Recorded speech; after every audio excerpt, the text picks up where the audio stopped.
Hi, folks. You're with Tacitus today, your pushback channel, and thank you for joining this audio live stream. In this essay, I'd like to talk about the now extensive, if not universal, use of documentaries or supposed or alleged documentaries, the use of them to push hysterical anti-white, anti-male, anti-Western propaganda. Now, if the white West and the straight white male Christians were so bad, you wouldn't need to tell lies. The starting point is these people are truly evil beyond evil and wicked, and we're going to show you this in a documentary. Okay, fine, all right, then I get that. But if they're as bad as you're saying, then you don't need to tell any lies at all. The plain, unvarnished truth, factual truth, will just lay it all out because you're saying they're so bad. But if you say white people are so bad, but then you have to tell endless lies, then the white people clearly aren't so bad if you have to rely on lies and depend on lies to push your point of view. Now, with this in mind, I've looked at three documentaries, two British and one American, and being a bit of a history buff, all the three documentaries are on subjects of which I have some knowledge. So the glaring mistakes, omissions, and tricks that they're using is enough to drives me crazy. It's difficult to actually sit there and watch and listen to these things because you spot the propaganda being inserted at all times. Now I'll do one. The first one I'll have a look at was an American documentary that was quite expensive to make, but was so roundly rejected and dismissed by the viewing public that within, I think, 3 days, it went on to streaming services.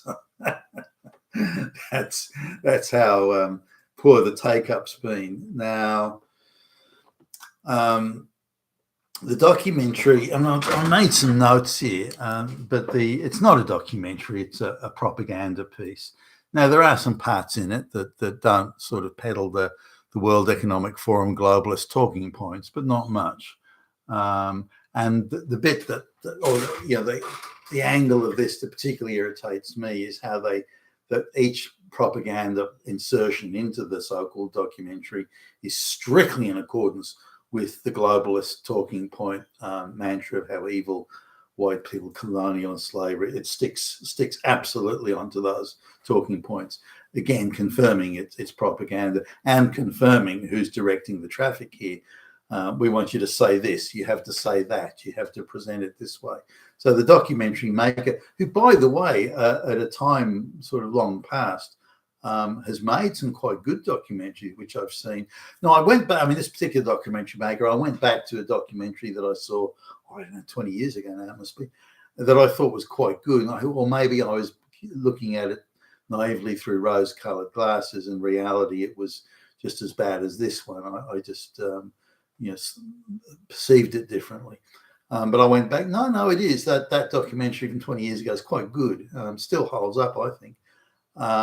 But this documentary doesn't. It's just being used as a vehicle to deliver anti-white, anti-male, anti-Christian propaganda. That's all its purpose is. The fill-in bits are the facts. And the facts are only there to legitimize the lies that they're telling. So endless digs and misrepresentations and lies by omission. The actual outright lies weren't that bad, or as in weren't that frequent, but it was the misrepresentation of admission. For example, the legislatures, the assemblies of this area at the time, the assemblies are made up of, and then slowing the condenser, rich white men. They spit it out. Rich white men, fucking Nazis. Now, given the sort of the attitudes that are being pushed around universities and schools, education system generally today, and through much of the media, that would gain much more traction and would confirm prejudices. Rich white men, they're all fucking Hitler. That's what they were. And this is constantly putting these little insertions. rich white men, spitting it out with contempt. And then followed, women had no legal rights whatsoever. No, women were the chattels of Hitler, and this sort of thing. Now, that's not true. That's not true. And so the use of misrepresentation there, that's not the case. With slaves, black people were leading rich and fruitful lives in their middle class homes, in with their full screen televisions. They were being stolen by evil white people and transported, and brutally transported. Many died, sometimes the whole ship, and on it went of these claims. The state, and so the inference was the slaves were being enslaved by the white people. White people were rampaging across the length and breadth of Africa, just rando grabbing black people and then putting them on these ships. This was, of course, this is an absolute lie. And there was references to parts of Central Africa that were like 1,000 miles away from the coast, that somehow white people were just roaming around 1,000 miles inland and just rando grabbing white people.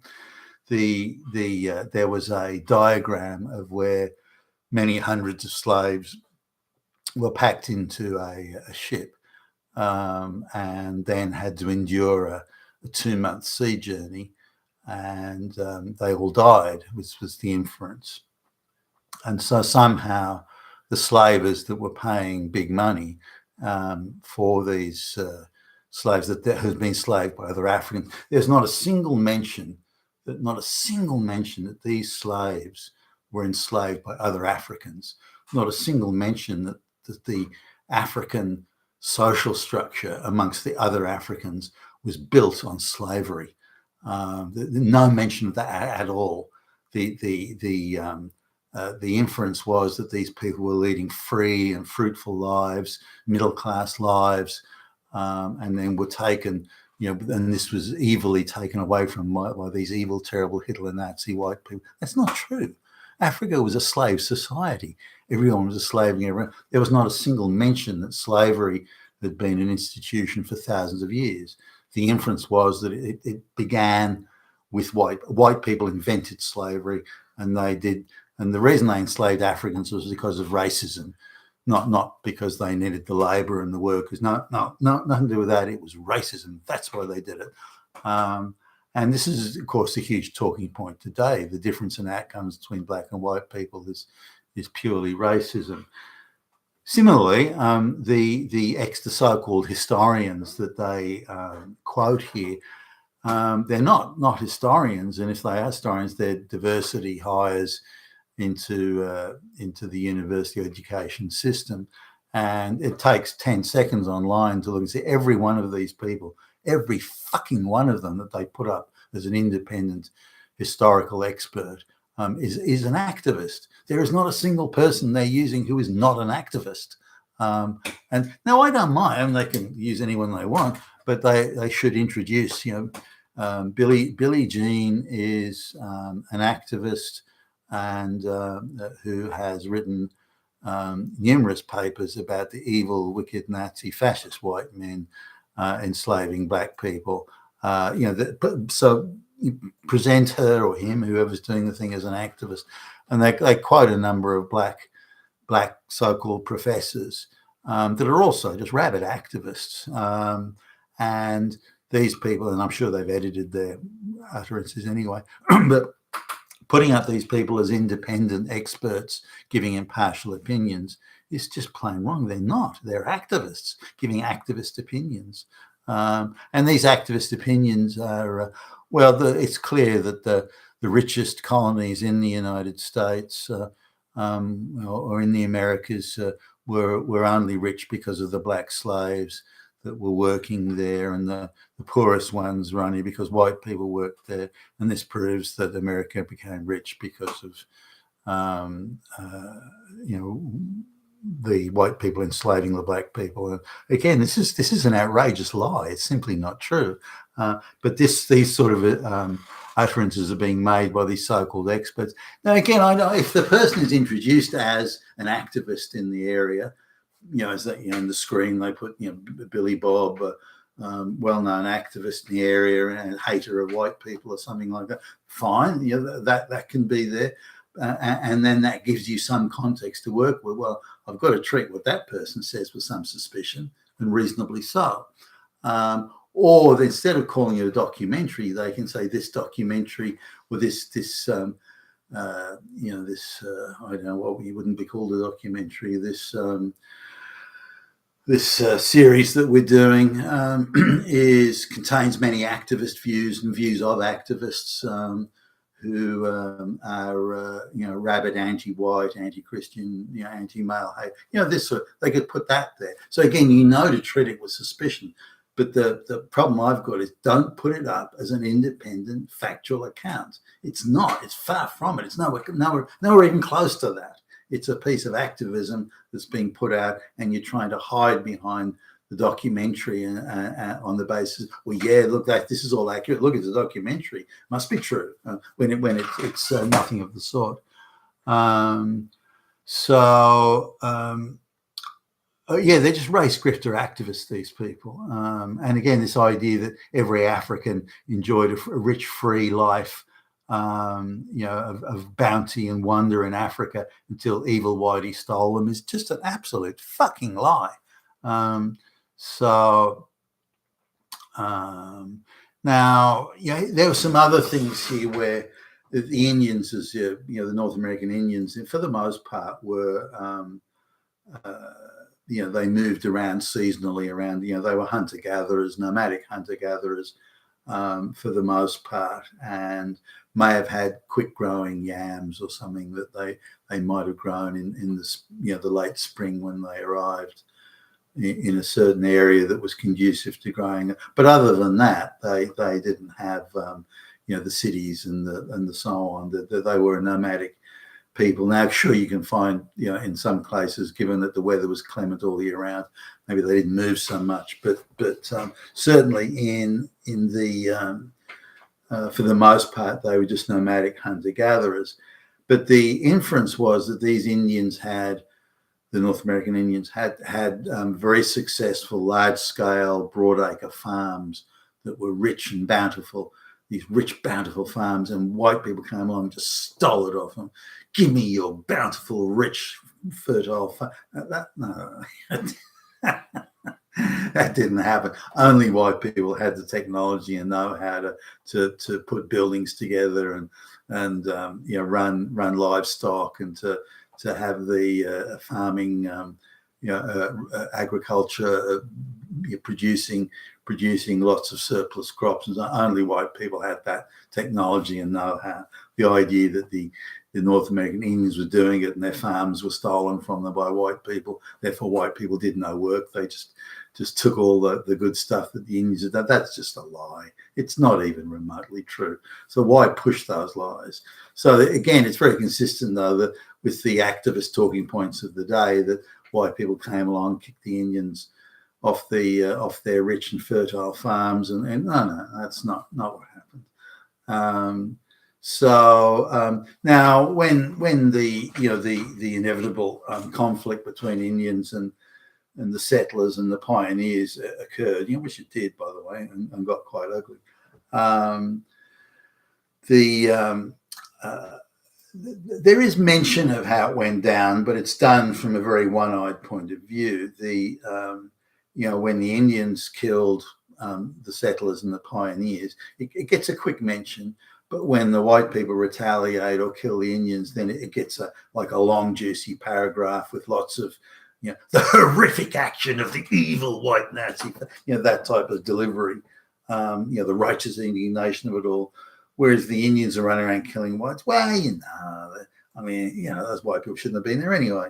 But when the reverse is the case, when the white people, kill the Indians, it's brutal, it's horrible, it's horrific, it's savage, it's evil, and so on. So, both the same action is presented very differently in this so-called documentary.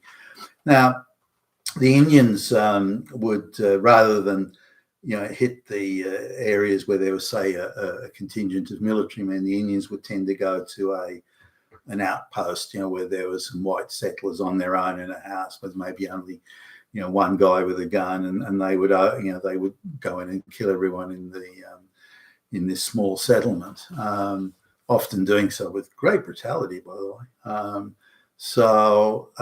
This was seen as it's kind of justified, But when the outraged white people would gather together and say, okay, well, we know where that Indian tribe is, we'll go there and shoot up the tribe, then that's considered to be a massacre.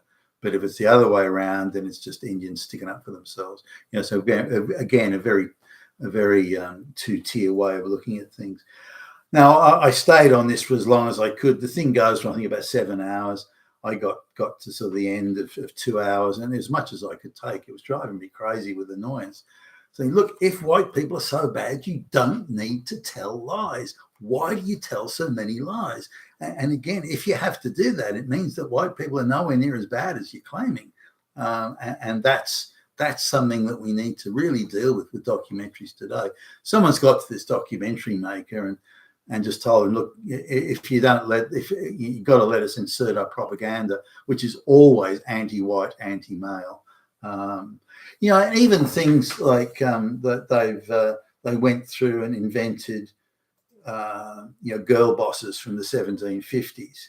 Any woman that wrote a letter or anything like that is reinvented or recreated as a girl boss that puts those evil straight white men in their place and just shows the lack of equality in this and so on and so forth. The reality is that people in the West, particularly Britain and say the American colonies, enjoyed more freedoms than pretty much anyone else in the world. So the idea that they're suffering unspeakable oppression is just absurd. They fall into that trap, which is done purposefully, to look at the talking points of today and try and judge events from 200-300 years ago by today's activist gender studies college kid, blue-haired college kid standard, which of course is quite absurd. But nonetheless, so yeah, I'd give this documentary sort of 2 out of 10, maybe, if I'm being generous.